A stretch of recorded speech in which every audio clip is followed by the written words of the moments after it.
যোৱাবাৰ যেতিয়া হিমন্ত বিশ্ব শৰ্মা মুখ্যমন্ত্ৰী হোৱাৰ পিছতেই প্ৰথমখন বাজেট আহিছিল তেতিয়া কিন্তু এটা কথা কৈছিল যে কোভিডৰ এই পৰিৱেশটোৰ শিক্ষা লৈ 9-10ৰ ছাত্ৰ-ছাত্ৰীক এটা মোবাইল দিয়াৰ কথা কৈছিল আনকি সেই মোবাইলটো তেওঁলোকে মেট্ৰিক পাছ কৰাৰ পিছত ঘূৰাই দিব লাগিব বুলি কৈছিল বিদ্যালয়ত বাজেট দিয়াৰ পিছত কিন্তু হেবু মুখৰ কথা মুখতেই থাকিল এতিয়া কোনো স্কুলত নাই দিয়া ইলেকশ্যনৰ আগে আগে বুলেট দিয়াৰ কথা কৈছিল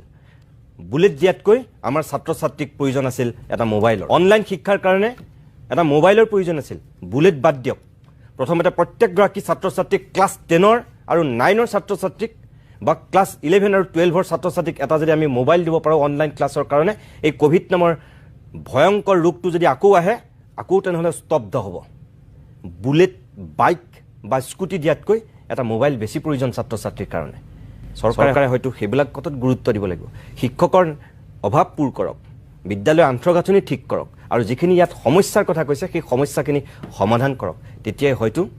আমাৰ চৰকাৰী মাধ্যমৰ বিদ্যালয় উজ্বলি উঠিব